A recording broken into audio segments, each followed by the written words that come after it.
प्रियजनों, यीशु के साथ 45 साल अपनी सेवकाई अनुभव को हमारे प्यारे भाई मोहन सी लाजरस हमारे साथ बांट रहे हैं। आज भी उनके कई अनुभवों को वो हमारे साथ साझा करेंगे। तो चलिए भाई, उसके पहले एक छोटा सा वीडियो देख लें।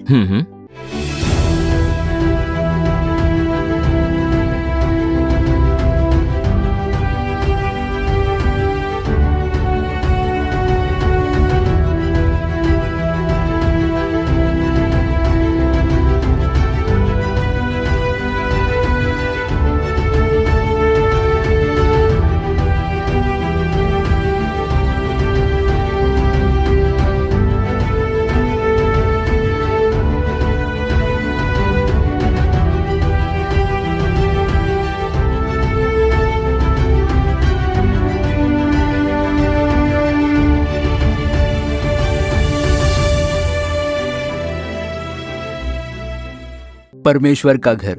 भाई, इसे देखते ही साफ साफ दिखता है कि ये सिर्फ प्रार्थना और विश्वास के द्वारा ही बांधा गया है। उन दिनों में बनाई गई इस इमारत से लेकर आज तक कई इमारतें बनाई जा चुकी है। तो किस तरह से इन सारी जरूरतों को पूरा किया जाता है, जरा उसके बारे में बताइए भाई। प्रार्थना दल बनाने के बाद उसे छोटे से घर में जिस समय हम लोग प्रार्थना करते थे, उसके बाद नाके की प्रार्थना जो महीने में एक बार होती है, 1980 से वो शुरू हुई। एक बगीचे में, ताड़ के पेड़ से भरे बगीचे में, मेरी पत्नी जॉयस के रिश्तेदार, उनका ही वो बगीचा था, उनके मामा जी का वो बगीचा था, और वो ताड़ के पेड़ों से भरा हुआ था। कोई बहुत बड़ा बगीचा नहीं था वो। महीने में एक बार उसी बगीचे में प्रार्थना होती थी। तब करीब 200-300 लोग आते थे। तब परमेश्वर ने बात की थी कि नाके पर खड़े होकर प्रार्थना करने वाले लोगों को खड़ा करना होगा।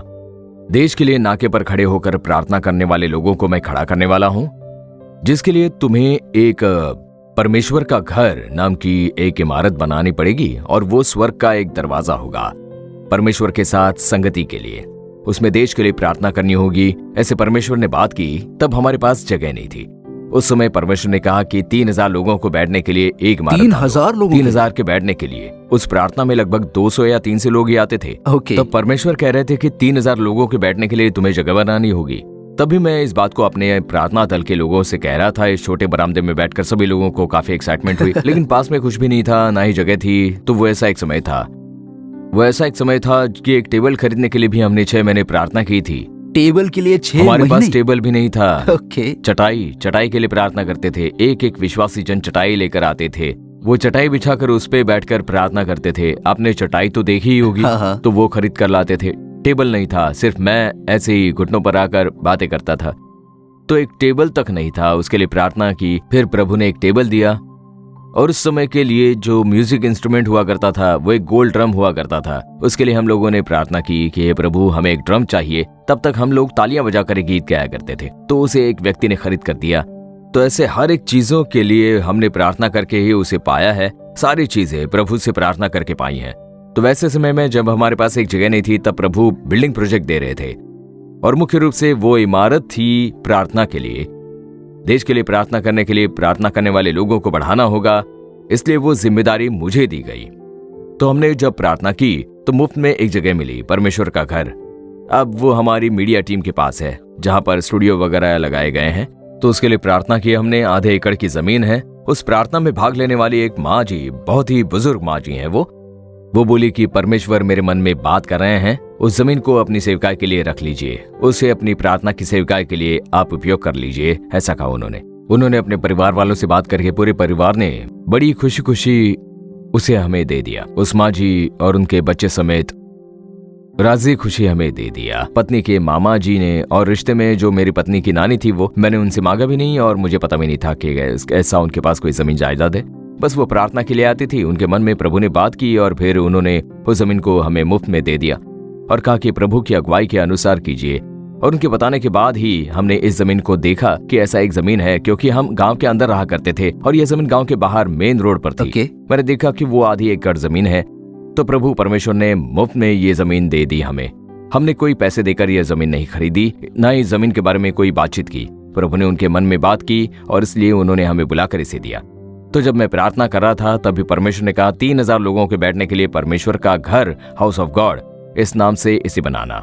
यह स्वर्ग के लिए एक दरवाजा होगा। स्वर्गदूत को चढ़ते और उतरते तुम देखोगे। ये एक प्रार्थना का स्थल होगा, ऐसा परमेश्वर ने कहा। एक तरफ तो मन में बहुत खुशी थी, दूसरी ओर मन में ये विचार था कि 3000 लोगों को बैठने के लिए जगह चाहिए तो कितने लाख रुपए लगेंगे। तब तक हमारी सेवकाई के बारे में कोई नहीं जानता था। 80 के समय में कौन जानता था? कन्याकुमारी के लोगों को ये पता था और तिरुनेलवेली के लोग जानते थे। उस समय तूतुकुड़ी नहीं था, ये पूरा ही तिरुनेलवेली जिला दोनों साथ था। हाँ बिल्कुल। तो यहाँ आसपास के लोग ही थे, हम जानते थे, और कोई हमारी ये सेवकाई के बारे में नहीं जानता था। तो मैं यही सोच रहा था कि इसके लिए तो लाखों रुपए की जरूरत पड़ेगी। तो मैंने प्रभु से जाकर प्रार्थना की कि प्रभु, आप तो कह रहे हो मैं आज्ञा का पालन करूंगा, लेकिन 3000 लोगों के बैठने के लिए अगर कोई जगह बनानी है तो उसके लिए कई लाखों की जरूरत होगी। वो जरूरत पूरी करने के लिए मैं क्या करूं? ऐसा मैंने परमेश्वर से प्रार्थना की। क्योंकि आपने प्रोजेक्ट दे दी है और इसे बांधने के लिए कह रहे हो, उसके लिए मैं बिल्कुल तैयार हूं, पर मैं पैसों के लिए क्या करूं? क्या रास्ता होगा? ऐसा मैंने पूछा। तो जब मैं प्रतीक्षा के साथ प्रार्थना कर रहा था तब परमेश्वर ने बात की। परमेश्वर ने बाइबल से हगे की पुस्तक से एक वचन को याद दिलाया, चांदी तो मेरी है और सोना भी मेरा ही है। परमेश्वर ने इस वचन के द्वारा बात की। हगे 2 अध्याय और 8वां वचन, चांदी तो मेरी है और सोना भी मेरा ही है, सेनाओं के यहोवा की ये वाणी है। परमेश्वर ने कहा, चांदी और सोना मेरा ही है, मैं जरूरत पूरी करूंगा, तुम्हें किसी से भी मांगने की जरूरत नहीं पड़ेगी। प्रभु ने ये वचन दिया मुझे, क्योंकि हमें जाकर मांगना ही पड़ेगा ना कि ऐसी इमारत बांधनी है, हमें उसके लिए पैसों की जरूरत है, हमें मदद की जरूरत है। तो प्रभु ने कहा, किसी से मत मांगो, मैं दूंगा। प्रोत्साहन पाकर लोग आकर तुम्हें देंगे, वो मेरी जिम्मेदारी है, क्योंकि चांदी और सोना मेरा है, मैं देख लूंगा, तुम अपना काम शुरू कर दो। तो मैंने सोचा ये कैसे संभव है? फिर भी मैंने ये सोचा कि मैं किसी से नहीं मांगूंगा, नाके की प्रार्थना में भी किसी से नहीं कहूंगा, क्योंकि नाके की प्रार्थना की शुरुआत हो चुकी थी। क्योंकि तब भी लोग यही कहते थे कि दान के लिए, आज भी तो लोग उसी तरह से दान के बारे में बात करते हैं कि ये दान के लिए ही विशेष रूप से सेवकाएं करते हैं, ऐसा लगातार बोलते जाते हैं। तो ये अपनी अलग से कलीसिया बना लेंगे और सारा दान वहां चला जाएगा, ऐसा ही लोग तब भी बात किया करते थे। तो मैं क्या करूं परमेश्वर, क्योंकि वो मेरा उद्देश्य नहीं था। आपकी इच्छा अनुसार आपके राज्य की स्थापना होनी है। तो परमेश्वर ने कहा, दान मत लो। आज तक हम लोग नाके की प्रार्थना में दान नहीं लेते, ना दान के गीत गाते हैं और ना ही हम दान लेते हैं आज तक। तब भी प्रभु ने कहा था दान मत लेना, उसीलिए लोग बातें करते हैं ना, तुम दान मत लो, मैं जरूरतें पूरी करूंगा, ऐसा प्रभु ने बात की। फिर लोग खुद से दान लेकर आते थे और पूछते थे कि यह दान किसे दिया जाए। उसके बाद हम लोगों ने दान पा लेने का एक स्थान बनाया। हम दान मांगेंगे नहीं, लेकिन पालेंगे। आप दान देंगे तो उसके लिए रसीद दे दी जाएगी, और आज तक हम लोग वैसा ही कर रहे हैं। लोग हमसे पूछते थे कि ये दान हम कहाँ दें, तो लोग पूछते थे, इसलिए उनके लिए हमने एक दान पेटी बनवाई है, वो खुद से उसमें डालते हैं। हम दान के लिए गीत गाकर दान दीजिए ऐसा नहीं कहते हैं। शुरुआत से ही नाके की प्रार्थना में हम दान नहीं लेते। बाइबल सोसाइटी के आए प्रभु के सेवकों के लिए 1 बार या 2 बार हम लोगों ने दान लेकर उन्हें दे दिया था, पर हमारी यीशु छुड़ाता है सेवकाई के लिए हमने कभी भी दान नहीं लिया। और वैसे ही परमेश्वर का घर बांधते समय भी नाके की प्रार्थना में उसके लिए हमने कभी भी दान नहीं लिया। परमेश्वर का घर बांधने वाले हैं, उसके लिए आप लोग दान दीजिए, ऐसा हमने कभी भी दान नहीं मांगा है। तो लोग कैसे जान पाएंगे? तो परमेश्वर ने कहा, जब मैं मूसा से मिलाप वाले तंबू को बांधने के लिए कहा तो कहा कि लोगों को बताना, बस उतना ही कि क्या जरूरत है। सोना चाहिए, चांदी चाहिए, नीला धागा चाहिए, लकड़ियां चाहिए, जो कुछ चाहिए वो लोगों को बता देना। जो अपने मन में प्रेरणा पाएंगे वो लोग देंगे, ऐसा ही परमेश्वर ने कहा था। हाँ बिल्कुल। तब वैसे मूसा ने लोगों से कहा, और प्रभु आप तो कह रहे हो कि किसी से मत कहना, नाके की प्रार्थना में भी किसी से मत कहना, सिर्फ अपनी पत्रिका में छाप दो कि हम लोग ऐसा एक इमारत बांध रहे हैं। परमेश्वर ने दर्शन दिया है, जिन्हें प्रेरणा मिल रही है वो दान दे सकते हैं, बस इतना ही छापो, मांगना मत, जो देना चाहते हैं वो दे सकता है। तो उसके अनुसार हमने पत्रिका में छापा था कि परमेश्वर ने एक योजना दी है, हम एक बड़ी इमारत बांध रहे हैं, आप प्रार्थना कीजिए। अगर परमेश्वर ने आपको प्रेरणा दी तो आप इसमें हमारे साथ सहभागी हो सकते हो। आप दीजिए, ये दीजिए, वो दीजिए, ऐसा हमने बिल्कुल नहीं मांगा। परमेश्वर ने कहा सिर्फ लोगों को जानकारी देना। मूसा ने भी जानकारी दी थी, तो उसी के अनुसार हमने उतना ही किया। तो मैं किसी भी पब्लिक मीटिंग में या फिर प्रार्थना में या फिर किसी देश में भी जाता हूँ तो भी मैं किसी से भी इसके बारे में बात नहीं करता हूँ और कभी किया भी नहीं। तो शुरुआत के समय में इस इमारत को बांधने में मुझे जरा भी अनुभव नहीं था, इसलिए मैं काफी डरा हुआ था। तो कैसे करें ये सोच में था। तब एक इंजीनियर, एक ब्रदर प्रार्थना के लिए आते थे, वो आगे आकर जब प्लान बनाने के लिए राजी हुए, उन्होंने ही प्लान बनाया, उसके लिए कहाँ परमिशन लेनी होगी ये सब बताया। परमिशन लेकर हमने बिल्डिंग बनाने शुरू की। तो उसे शुरू करते समय मैंने ये सोचा, उसका आधारशिला लगाने से पहले मैंने कहा, प्रभु आप वचन दे रहे हो, मैं विश्वास करता हूँ, पर मुझे कंफर्मेशन भी चाहिए, ऐसा मैंने पूछा। प्रभु ने कहा क्या बात है। तो हमें इस इमारत बनाने के काम को शुरू करने से पहले, अगर आधारशिला खड़ी करने से पहले हमारे बैंक अकाउंट में परमेश्वर के घर के लिए 50,000 दान आता है, वो बैंक में होना चाहिए। यही मेरे लिए कंफर्मेशन है, तभी मैं विश्वास के साथ आगे इस कार्य को बढ़ा सकता हूँ। अच्छा, बस इतनी सी बात है। ओके कह दिया प्रभु ने। 1980 में 50,000 कोई छोटी रकम नहीं थी, पर तब 50,000 से ज्यादा ही दान आ गए इस परमेश्वर के घर की बिल्डिंग को बनाने के लिए। ओके। तभी तो बिना लोगों से मांगे प्रभु सब कर रहे थे। सिर्फ जो देना चाहे वो दे, ऐसा कहने से उतने पैसे आ गए थे। उन्हीं पैसों से फिर ये कार्य शुरू हुआ। फिर जब भी मुझे जरूरत पड़ी, जैसे हर एक जरूरत के समय पर मेरे हाथों में पैसे नहीं होते थे, इंजीनियर से पूछता था कि कितनी ईंटें चाहिए, कितना सीमेंट चाहिए, ये मुझे लिख कर दीजिए। तो इतनी सलिया चाहिए, ईंटें चाहिए, सीमेंट चाहिए, उसे लिखकर हम प्रार्थना दल में प्रार्थना करते थे। अच्छा, उसके लिए प्रार्थना होती थी? हाँ, उसके लिए प्रार्थना करते थे। प्रभु ईंटें चाहिए, सीमेंट चाहिए, सलिया चाहिए, ऐसी प्रार्थना करते थे और परमेश्वर उसका बंदोबस्त कर देते थे। इंजीनियर आकर कहते थे कि अगले हफ्ते कंक्रीट डालना है, तो इन सब चीजों की जरूरत है। तब परमेश्वर ने कुछ प्रकट किया कि तुम लोग जितने आंसू बहाओगे उतना ही इस इमारत का काम बढ़ता जाएगा, ये खड़ा होगा। जितने तुम आंसू बहाओगे उतनी ही इमारत ऊपर उठेगी। तो एक बार मैंने पूछा कि प्रभु, आंसुओं और इस इमारत का क्या संबंध है? तब परमेश्वर ने कहा, इस इमारत में जो लोग प्रार्थना के लिए आएंगे उनके आंसू पोंछे जाएंगे। तुम्हारे आंसुओं को बोना होगा। तुम जितना अपने आंसू बोओगे उतना अधिक मैं आशीष दूंगा। यह परमेश्वर ने मुझे सिखाया। मतलब वहां पर जो लोग आएंगे उनके लिए ये इमारत है, तुम्हारे आदर और तुम्हारा सम्मान के लिए नहीं है। यहाँ पर हजारों हजार लोग प्रार्थना के लिए आने वाले हैं, उनके आंसू पोंछे जाने हैं, उनके लिए चमत्कार होना है। उतना ही नहीं, उन्हें भी देश के लिए आंसू बहाना होगा और उसके लिए तुम्हें भी आंसू बहाना होगा। तुम्हारे आंसुओं के द्वारा ही ऐसी इमारत को बनाना होगा, ऐसा प्रभु ने कहा। तो हमने यहाँ पर जितना आंसू बहाते हुए प्रार्थना की है उतना ही यहाँ पर इमारत खड़ी हुई है। जितना हम लोगों ने आंसू बहाए उतनी ही हमारी जरूरतें पूरी की गई। जितनी ज्यादा हमने आंसू बहाकर प्रार्थना की उतना ही जल्दी काम यहाँ पर होता था। इसका मैंने अनुभव किया है।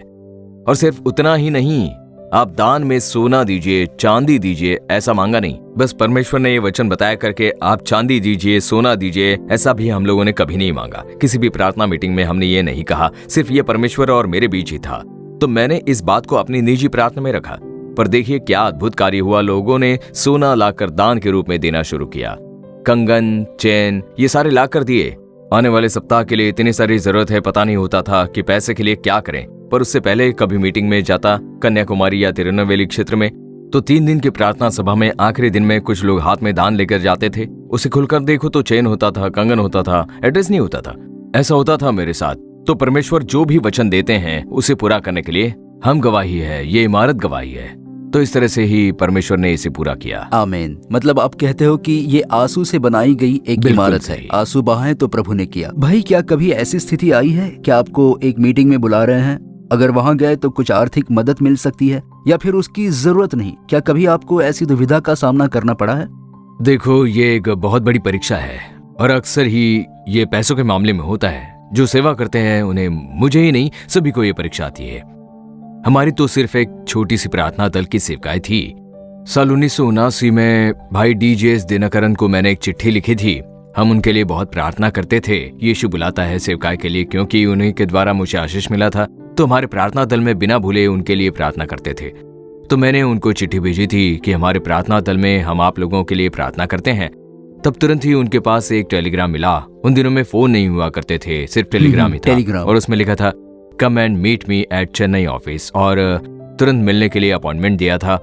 ये भरोसा नहीं हुआ उसे पढ़कर कि भाई ने मुझसे मिलने के लिए वक्त दिया है।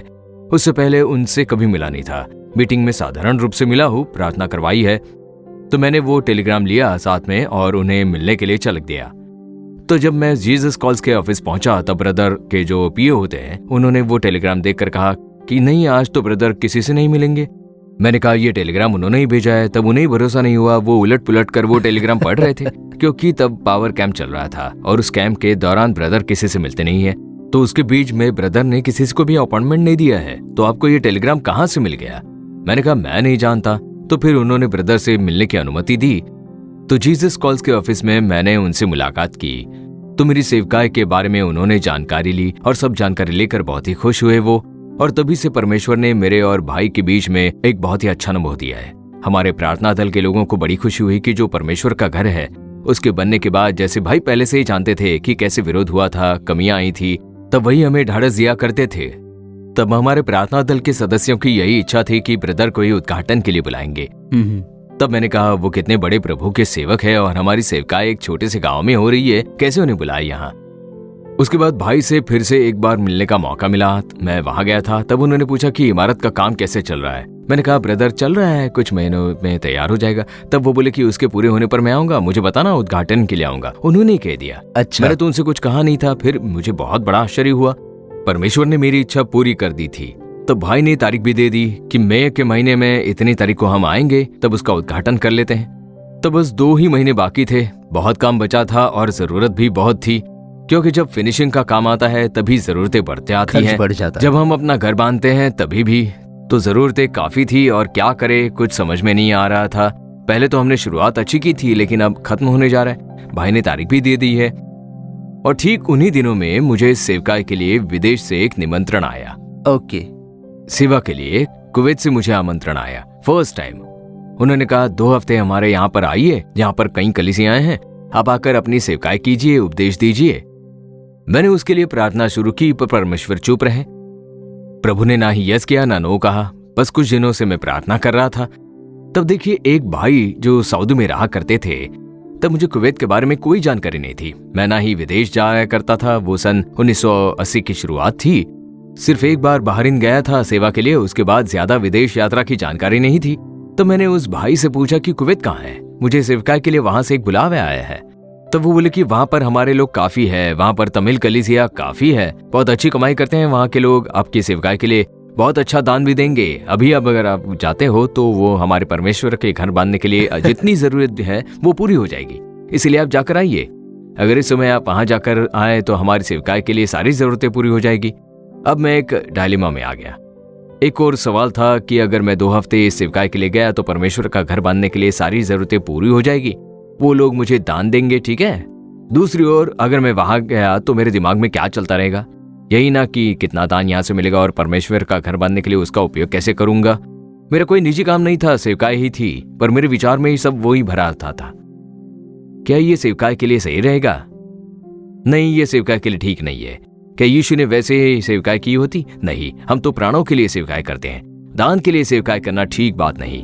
हमें उन प्राणों के लिए जो लोग वहां पर हैं, उनके लिए जो सेवकाई के लिए हम जा रहे हैं, वो कितने आशीषित बनेंगे, वहां की कलीसिया आशीषित होगी, हमारा वहां जाने का उद्देश्य पूरा होना चाहिए, ये विचार हमारे मन में होना चाहिए। पर उसके बजाय तो सिर्फ परमेश्वर का घर बांधने और वहां के दान के बारे में हमारे मन में विचार चल रहा होगा। तो ये डायलेमा था। परमेश्वर से पूछा तो परमेश्वर शांत बैठे थे, ना ही यस कह रहे थे और नो भी नहीं कह रहे थे। वो बस देख रहे थे कि मैं क्या निर्णय लेता हूँ। देखो, कई बार हमारे निर्णय पर परमेश्वर छोड़ देते हैं, वो उसमें नहीं पड़ते, वो देखेंगे कि हमारा निर्णय कैसा होता है। तो जब मैंने प्रार्थना की तब मेरे मन में एक पक्का निर्णय लिया मैंने कि मैं अगर जब जाता हूं तो मेरे विचारों में सिर्फ दान ही रहेगा। दान के लिए मुझे उपदेश देना नहीं है, सेवकाई नहीं करनी है, हमें प्राणों के लिए सेवकाई करनी है, इसलिए नो। आखिरकार मैंने निर्णय ले लिया। मैंने उन्हें जवाब दिया कि मैं अब नहीं आ पाऊंगा, अब बहुत जरूरी काम है, परमेश्वर के घर का काम पूरा करना है, इसलिए इस बार नहीं आ पाऊंगा, पर प्रभु की इच्छा रही तो अगली बार मैं जरूर आऊंगा। तो वही परमेश्वर ने देखा और परमेश्वर ने देखिए सब कुछ जिम्मेदारी के साथ परफेक्टली पूरा करके दिया। तो हमें दान के लिए किसी पर भी निर्भर नहीं रहना चाहिए, उसके लिए सेवकाई नहीं करनी चाहिए। इसलिए मैं जहां पर भी जाता हूं, अमेरिका, कनाडा या फिर इंग्लैंड हो, कहीं पर भी मैंने अपनी सेवकाई के लिए फंड रेज नहीं किया है, हमारी सेवकाई के लिए कभी भी फंड रेज नहीं किया है। सिर्फ परमेश्वर पर निर्भर रहता हूँ कि प्रभु आपने ये सेवकाई दी है, आप इसे संभालिए। मैं प्रभु से कहता हूँ कि पत्रिका की सेवकाई है, प्रभु कहते हैं जो मांगे उसे दे दो, उसके लिए भी कोई चंदा मत रखो। हम यूं ही भेजते हैं, 3.5 लाख पत्रिका से ऊपर जाती है, अलग अलग भाषाओं में जाती है। मुझे जो भी सेवकाई मिलती है मैं कहता हूँ आप संभालोगे तो मैं करूंगा, अगर सहायता नहीं मिलती है तो मैं इसे रोक दूंगा, बस इतना ही। बस यही मेरा कहना है, क्योंकि मेरी इच्छा से मैं कुछ भी नहीं करता हूँ। प्रभु आप जो कहोगे वही मैं करूंगा। इसीलिए तो परमेश्वर ने उन पर निर्भर रहने के लिए मुझे ट्रेनिंग दी, और वो भी शुरुआत से। जब मैं 3 साल बाइबल कॉलेज में था तब से कैसे मुझे परमेश्वर पर निर्भर रहना है, हमारी निजी और सेवकाई की जरूरतों के लिए किसी मनुष्य पर निर्भर ना रहते हुए सिर्फ परमेश्वर पर निर्भर रहने के लिए मुझे सिखाया गया। परमेश्वर ने इसे चलाया, इसलिए आज तक मेरे लिए वो एक आशीष का कारण बना है। परमेश्वर ही सब कुछ है, बस उन पर निर्भर रहता हूँ मैं। मतलब कोई भी जरूरत हो, हमें प्रभु पर निर्भर रहना है। बिल्कुल। पैसों की जरूरत में भी हम कोई निर्णय न लेते हुए प्रभु पर निर्भर रहे तो वो चमत्कार करेंगे। अब देखो, एक और परीक्षा आई थी जब 1980 में पत्रिका की सेवकाई शुरू की थी। तब प्रभु ने कहा, जो मांगता है उसे ये भेज देना, इसके द्वारा मैं प्राणों को स्पर्श करूंगा, इसलिए कोई चंदा मत रखना। मैं लोगों को प्रेरणा देकर इसकी जरूरतों को पूरी करूंगा, मैं पूरा करूंगा कहा। और इस वचन पर विश्वास करके जैसे परमेश्वर एक सेवकाई देते हैं तो उसके लिए वचन भी देते हैं। निजी तौर पर उसे पा लेने के बाद ही मैं हमेशा अगला कदम उठाता हूँ। तो प्रभु ने वचन दिया और उसी के अनुसार चलाते हैं। तो नासरत के प्रिंटिंग प्रेस में ही हम उसे पत्रिका को छपवाते थे। अच्छा। मैं उसे देता था और प्रूफ देखने जाता था। दिन में 2 बार 3 बार भी साइकिल पर ही जाकर आता था। मैं नासरत जाकर आता था, क्योंकि परमेश्वर ने दी हुई महत्वपूर्ण सेवकाई थी। वो लोग पहले प्रिंट करके दे देते थे, उसके बाद जैसे जैसे मुझे दान मिलते थे मैं उन्हें चुकता कर देता था। वो मसीही थे, सहायता करते थे। नाम था सेंट पॉल पीटर्स, और उन दोनों में बहुत ही सहायता की थी। उन लोगों ने कभी मुझे पैसा नहीं मांगा, क्योंकि वो जानते थे कि हम समय पर चुकता कर देते हैं। हर महीने हम ठीक समय पर पैसे दे देते थे। एक बार देखिए, वो लोग सुबह सुबह मेरे घर पर पहुंच गए। मेरे घर में जब मैं अपने माता पिता के साथ रहता था, तब मैंने पूछा, क्या बात है भाई, आप लोग तो कभी घर नहीं आते? तो वो बोले कि मुझे अर्जेंटली थोड़े पैसे चाहिए, हमें थोड़े बिल भरने के लिए पैसों की जरूरत पड़ रही है, इसलिए आपका प्रिंटिंग के भी जो भी पैसे बकाया है वो अगर आप दे देंगे तो प्रिंटिंग के लिए हमें सहायता होगी। उन्हें भी जरूरत थी, नहीं तो वो अक्सर मेरी बहुत ही सहायता करते थे।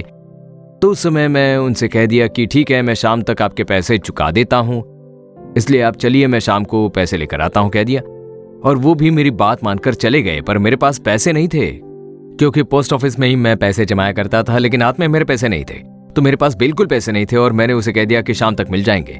सिर्फ विश्वास ही था कि 11 बजे के आसपास एमओ आता था, पोस्टमैन मनी ऑर्डर लेकर आता था। तो 11 बजे के आसपास पोस्टमैन मनी ऑर्डर और खत लेकर आया करता था। तो मैं अकेले ही उन दिनों में दस्तखत करके सब कुछ ले लेता था। खत आते थे कई और मनी ऑर्डर भी होते थे। तो मैं इंतजार कर रहा था कि 11 कब बजेंगे, कब पोस्टमैन आएंगे। पोस्टमैन जल्दी आ जाओ, जल्दी आ जाओ, ऐसे ही इंतजार कर रहा था मैं, क्योंकि उसमें दान मिलते थे और उसे ले जाकर प्रिंटिंग के लिए मैं प्रेस में दे देता हूँ, ऐसे विचार के साथ मैं बैठा था। और कुछ ही देर में पोस्टमैन आ गए। उस साहब ने आकर मुझे इतने खत दिए, कई खत आए थे उन दिनों, मैं प्रार्थना के लिए इतने सारे खत आए हैं, मतलब मनी ऑर्डर भी कई आए होंगे। ऐसा मैं इंतजार कर रहा था कि कब वो मुझे देंगे। पहले वो खत देते थे, उसके बाद बस्ते के अंदर से मनी ऑर्डर निकालते। मैं इंतजार कर रहा था और वो साइकिल निकल कर लौट गए। मैंने पूछा, भाई साहब क्या और कुछ नहीं है इसके साथ में? वो बोले कि नहीं भाई, और तो कुछ नहीं है। मैं सोचने लगा, अरे एमओ का मैं इंतजार कर रहा हूँ और ये तो चल दिए। तो वो बोले, एमओ वगैरह तो आज कुछ नहीं आया, और ये कहकर लौट गए। एक भी मनी ऑर्डर नहीं आया था उस दिन, कोई मनी ऑर्डर नहीं था, बिल्कुल नहीं। किसी ने भी उस दिन मुझे दान में पैसे नहीं भेजे थे, और उसी दिन मुझे सबसे ज्यादा जरूरत थी। मैं प्रतीक्षा कर रहा था कि इस एमओ के द्वारा लोग मुझे दान भेजेंगे, और उन्हीं पैसों को जो मुझे एमओ में मिले हैं, 5 रुपए, 10 रुपए, अगर 20 रुपए दान में मिले तो बहुत बड़ी बात होती। मनी ऑर्डर में उस समय बहुत बड़ी बात थी। 1980 में कुछ लोग तो 1 रुपए भी भेजते थे। एक मुस्लिम भाई थे जो हमारी पत्रिका पढ़कर हमारे लिए 1 रुपया दान में भेजते थे हर महीने, बिना चुके वो मुझे दान मिलता। मुझे अच्छी तरह से याद है, 1980 की बात है, तो ऐसे ही दान मिलते थे मुझे। तो मैं बस प्रतीक्षा ही कर रहा था, पर पोस्टमैन आए और वो चले गए। अब मैंने जबान भी दे दी थी कि शाम तक मैं पैसे चुकाऊंगा, इसीलिए अब वो भी बेसब्री से मेरा इंतजार कर रहे होंगे। तो क्या किया जाए? अब मैं निराश था, डरा हुआ था, क्या करें, पैसों के लिए समझ में नहीं आ रहा था। तब मैं अपने कमरे के अंदर गया और घुटनों पर आ गया। घुटनों पर आकर प्रार्थना की कि प्रभु, आज तो 5 रुपए भी मुझे दान में नहीं मिले हैं, और मैंने अब प्रेस में भी कह दिया है कि पैसे लौटा दूंगा, अब मैं क्या करूं? तो परमेश्वर ने मुझसे पूछा, क्या तू मुझ पर भरोसा रखता है या फिर दान देने वाले लोगों पर विश्वास करता है? देखो क्या बढ़िया सवाल था। वैसे ही तो परमेश्वर ने चलाया था। तुम मुझ पर भरोसा रखते हो या फिर दान देने वाले लोगों पर अपना भरोसा रखते हो? तो मैंने कहा कि आप पर, मुझे आप पर भरोसा है, आप पर विश्वास है, इसलिए सेवकाई के लिए आया। आपके कहने पर ही पत्रिका सेवकाई शुरू की। आपने ही कहा था ना, तुम मुझ पर भरोसा रख। तुम क्यों लोगों के भरोसे बैठे हो? तुम्हें मेरी ओर देखना चाहिए था। मेरी ओर देखने के अलावा तुम दूसरे लोगों की ओर देख रहे थे जो दान देते हैं।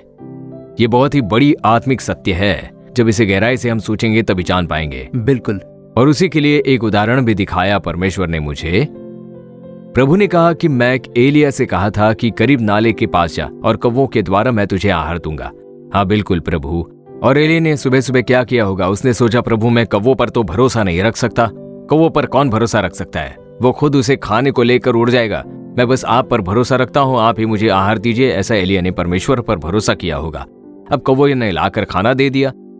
चलो सुबह तो दे दिया, अब शाम को क्या ये कौवा खाना लेकर आएगा पता नहीं। आप तो इसके पास से भेज दोगे, लेकिन अगर ये कौवा खाना लेकर कहीं उड़ गया तो क्या करूंगा? मुझे कौवे पर भरोसा नहीं, आप पर भरोसा है। आप मुझे खाना दीजिए। फिर कौवे ने लाकर दिया। 2 दिन, 3 दिन, 5 दिन, कुछ दिन होने के बाद हम लोगों को उसकी आदत हो जाती है। अब ऑटोमेटिकली देखिए हमारा ध्यान कहाँ चला जाएगा, उस कौवा तो समय पर खाना ले आएगा, सुबह 8 और फिर शाम को फिर से लेकर आएगा। ऐसे एलिया कौवे को ढूंढने लगे और कौवा भी अभी तक आया नहीं। क्या बात हो गई? जब ऐसा होने लगा तो परमेश्वर ने कौवे को भेजना बंद कर दिया कि तू कहीं मत जाना। जब कौवा खाना लेकर नहीं आया तब एलिया ने प्रभु को देखना शुरू कर दिया। तो इसी उदाहरण के साथ परमेश्वर ने मुझे सिखाया। तब परमेश्वर ने कहा, एलिया तुम्हें मेरी ओर देखना है, ना कि मेरे भेजे हुए कौवे की ओर। मतलब मुझ पर जो तुमने विश्वास रखा था उसे तुमने अब कौवे पर रख दिया है, इसलिए मैंने कौवे को भेजना बंद कर दिया है। अब तुम मुझे देखो, मैं कौवा भेजकर भी खाना खिला सकता हूँ, किसी विधवा स्त्री के द्वारा भी खाना भेज सकता हूँ, वो मेरा काम है। तुम्हें देखना है सिर्फ मेरी ओर। चलो अब तुम सारपत चले जाओ। ऐसा कहकर प्रभु ने उसे भेज दिया। इसे याद दिलाते हुए परमेश्वर ने कहा कि अगर लोग दान देते हैं तो मेरे भेजे हुए कौवे हैं वो।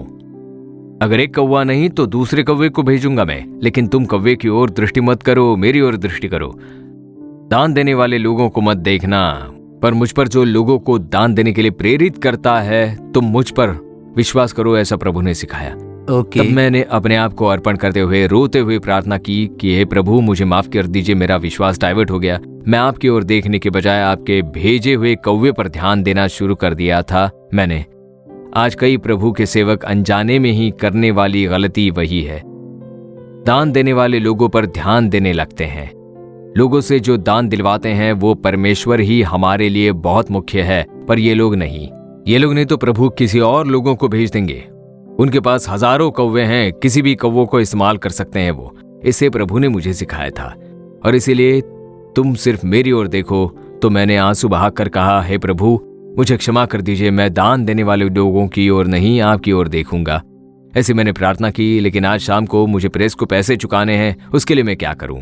मैंने उन्हें जुबान दी है। ऐसे रोते हुए प्रार्थना कर रहा था। ऐसे मैं समर्पण के साथ प्रार्थना कर रहा था कि मैं आप पर ही विश्वास रखूंगा, किसी भी मनुष्य की ओर मैं दृष्टि नहीं करूंगा। अगर कोई मुझे दान देता भी है तो मैं उनके लिए स्तुति करूंगा, पर उन पर भरोसा नहीं रखूंगा, क्योंकि आप ही मेरे लिए सब कुछ हो। ऐसी प्रार्थना करते हुए मैं स्तुति कर रहा था। तब एक साइकिल की घंटी की आवाज आई। तब मैंने अपने कमरे से उठकर जाकर बाहर देखा तो एक भाई थे। नालू मावड़ी में हमारा घर उस क्षेत्र का आखिरी घर था और वहाँ इंटीरियर, वहाँ कोई ज्यादा नहीं आता था। प्रार्थना करने का स्थान था उत्तरी भाग में, सब लोग वहीं पर मिलते थे, कोई घर पर नहीं आता था। तो मैंने सोचा ये घर पर क्यों आ गया। वो नौकरी करने वाले भाई थे, तो मैंने उनसे पूछा कि क्या बात है भाई। उन्होंने कहा कि मैं प्रार्थना करके काम पर निकल रहा हूँ, मेरा शिफ्ट का समय हो रहा है, प्रभु ने मुझे प्रेरणा दी है कि ये दान आप तक पहुंचा दूं। अच्छा, ऐसा प्रभु ने कहा? हाँ बिल्कुल। इसीलिए मैंने सोचा कि रास्ते से जाते समय आपको ये दे दूं। ऐसा कहकर उन्होंने वो दान दिया और निकल गए। और जब मैंने वो खोल कर देखा तो एग्जैक्टली जो प्रेस के लिए देना था उतने पैसे अंदर थे। आमीन। तभी मैंने परमेश्वर की स्तुति की। वो कितने भले प्रभु हैं, उन्हें चखेंगे तभी पता चलेगा कि वो कितने अद्भुत परमेश्वर हैं। मैं लोगों पर निर्भर हो रहा था तो प्रभु ने सिखाया कि तुम उन्हें नहीं मेरी ओर देखो। प्रभु ही लोगों को भेजते हैं। मैंने सोचा भी नहीं था कौन आकर मुझे कैसे मदद करेगा, और किसी के द्वारा उन्होंने उस दान का बंदोबस्त किया। मैं बहुत ही खुश हो गया था। मैं शाम को साइकिल पर प्रभु की स्तुति देते हुए गीत गाते हुए गया। मैं नासरत तक साइकिल पर जाकर आता था। बहुत आसान लगता था क्योंकि उनके अद्भुत कामों के लिए मैं स्तुति देता हुआ जाता था। बड़े बड़े चमत्कार करके मेरे जीवन में उन्होंने चलाया था। मुझे सिखाया कि मुझ पर निर्भर रहना। इसलिए आज के दिन तक मेरी जो भी जरूरत है मैं किसी इंसान पर निर्भर नहीं रहता, सिर्फ परमेश्वर। जो दान देते हैं उनसे मुझे प्यार है, उनके आशीष के लिए मैं प्रार्थना करता हूँ, पर किसी इंसान पर मैं निर्भर नहीं रहता। परमेश्वरी इस सेवकाई को चला रहे हैं, परमेश्वरी जरूरत पूरी करते हैं। प्रभु ही लोगों को भेजकर मेरी जरूरत को पूरा कर रहे हैं, यही मेरे विश्वास है। और क्योंकि मैं इस विश्वास पर दृढ़ हूँ, उसके बाद से मुझे कोई पैसों की कमी नहीं रही। सेवकाई को लेकर भी कोई कभी परेशानी नहीं रही। आज तक इस तरह प्रभु चला रहे हैं। तो हम जब परमेश्वर का घर देखते हैं जो आंसुओं के साथ प्रार्थना का एक स्थल है, बिल्कुल, तो आपके जीवन में भी आपके विश्वास को परमेश्वर छोटे छोटे कार्य में बढ़ाते गए हैं। जब हमारा माइंड डाइवर्ट हो जाता है तो वो गुस्सा नहीं होते और प्यार से समझाते हैं हमारे परमेश्वर। वैसा ही आपको चलाया, ये जानकर बड़ी खुशी होती है। हाँ, और उतना ही नहीं, और भी कई इमारतें बांध रहे हैं हम। अस्पताल की इमारत बांधी, परमेश्वर का तंबू बांधा है और अब ठहरने के लिए बना रहे हैं। इनमें से कोई भी मैंने प्लान नहीं किया हुआ है। उन्होंने किया है तो हम भी वैसा ही करेंगे, या फिर उन्होंने किया है हम भी वैसा ही कर देंगे। ये मेरी इच्छा नहीं होती है। हर एक चीज परमेश्वर ही चलाते हैं कि ऐसा करो, इस बिल्डिंग की तैयारी में लग जाओ, लोग आएंगे, वहां ठहरेंगे, इसको सही करना है, ये भी करना है।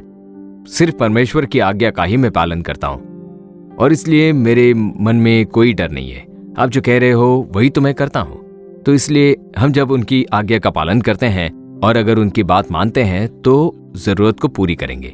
जब परमेश्वर कहते हैं कि इतना करो, ऐसा करो, 3000 लोगों के बैठने के लिए जगह बनाओ, नहीं मैं 5000 लोगों के लिए बनाऊंगा, ऐसा अहंकार आ गया तो परमेश्वर हट जाएंगे।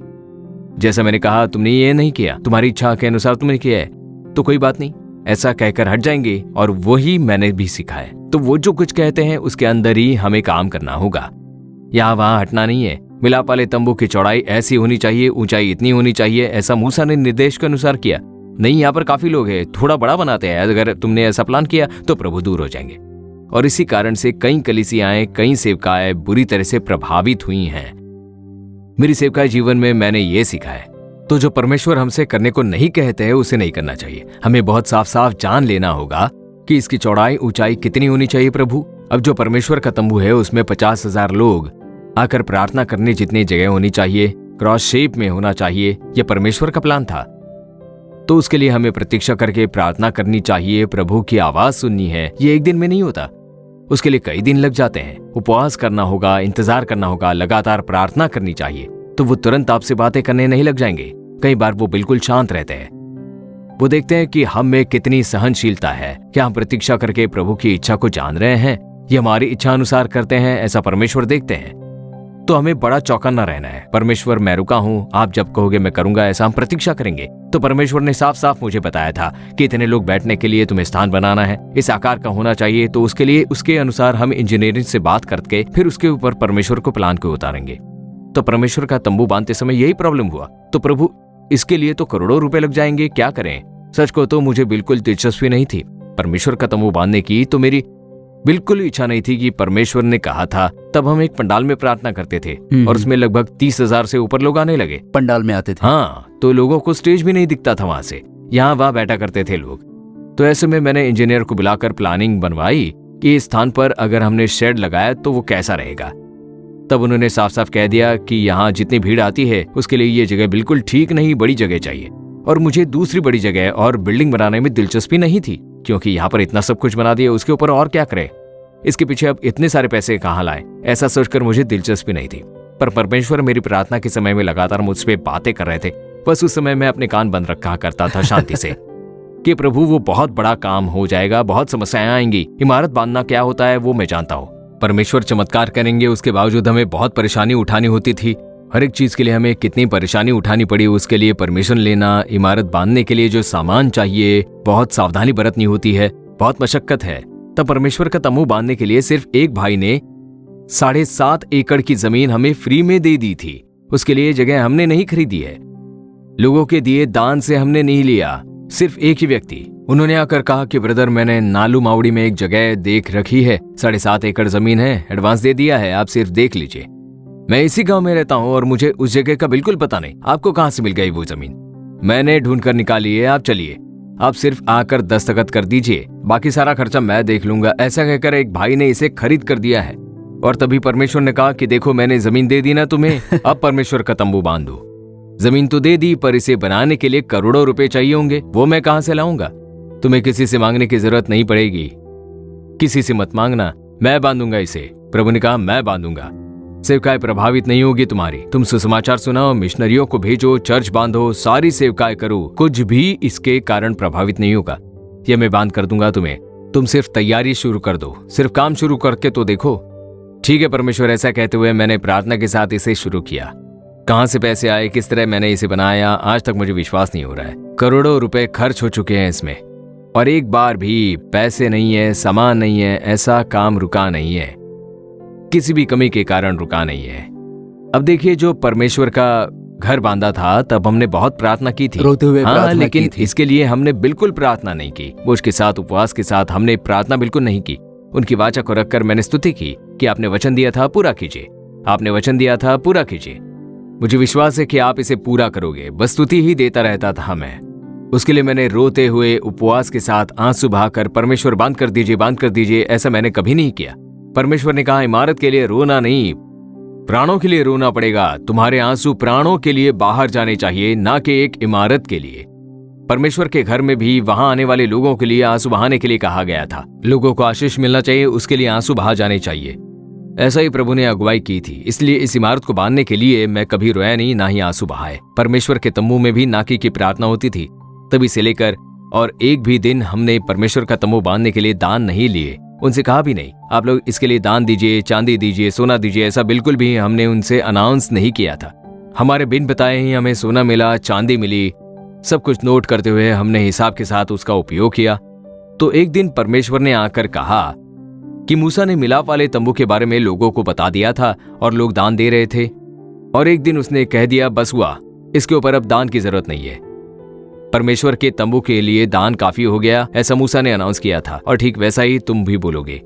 ऐसा कहा परमेश्वर ने। उन्होंने कहा था, ये सब मैं बांध कर दूंगा तुम्हें उसके लिए बिल्कुल भी किसी के आगे पैसों की मांग नहीं करनी होगी।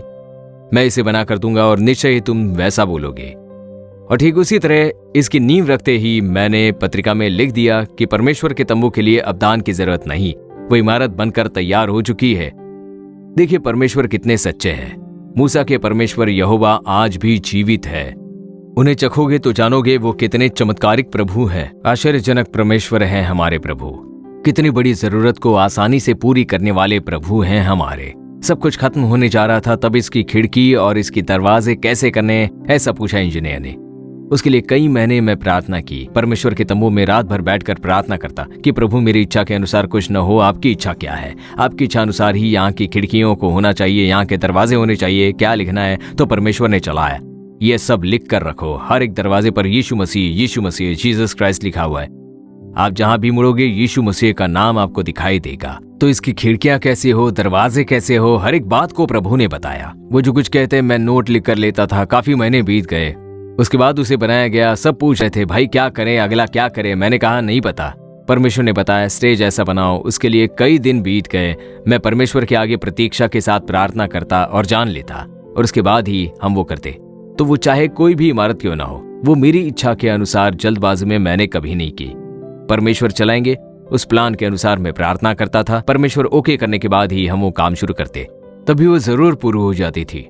भाई आपकी बातें सुनकर हमारा विश्वास बल पाता है, और मैं सच कहता हूँ कि हमारा कार्यक्रम देखने वाले कई लोगों के लिए आशीष रहेगा। भाई परमेश्वर का घर और परमेश्वर का तंबू के बांधते समय कोई आउटस्टैंडिंग चमत्कार हुआ है जो आप बता सकते हो? चमत्कार तो अनगिनत हुए हैं।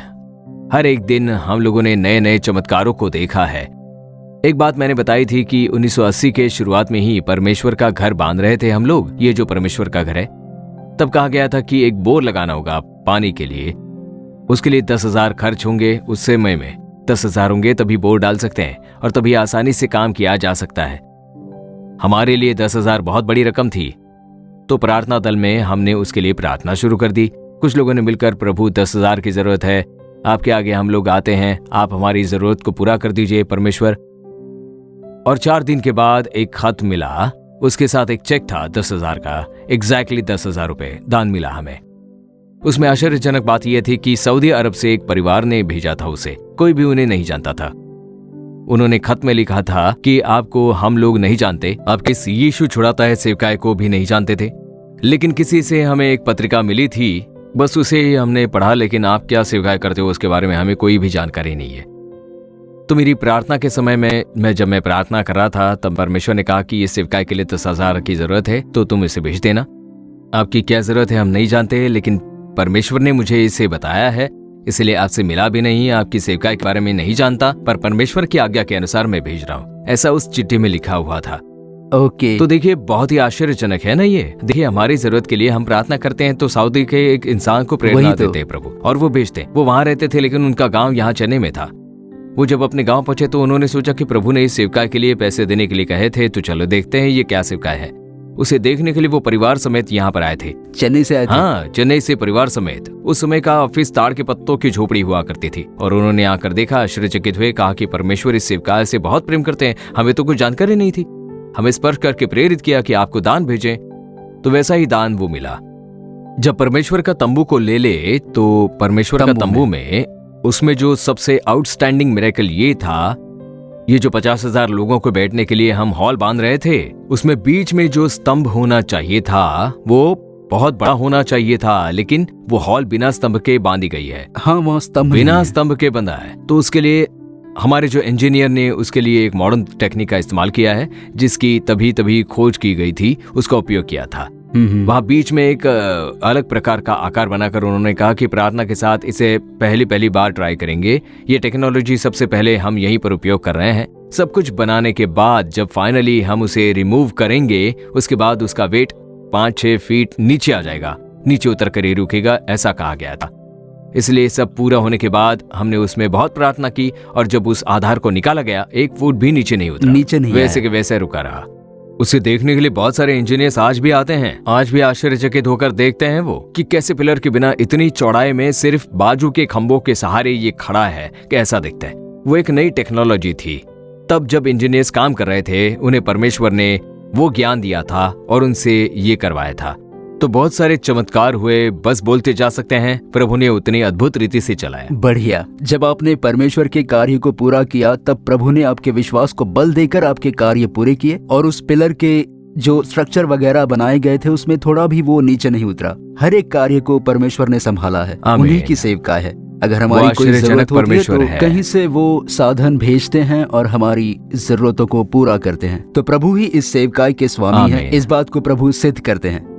तो प्रियजनों, आज के कार्यक्रम में हमने देखा कि परमेश्वर के घर को बनाते समय परमेश्वर ने कैसा कार्य किया और परमेश्वर का तंबू बांधते समय कितने सामर्थ्यशाली चमत्कार हुए। जब हम परमेश्वर पर निर्भर रहते हैं, तब वो जो जरूरतों को पूरी करते हैं वो बहुत ही अद्भुत और सामर्थ्यशाली होता है।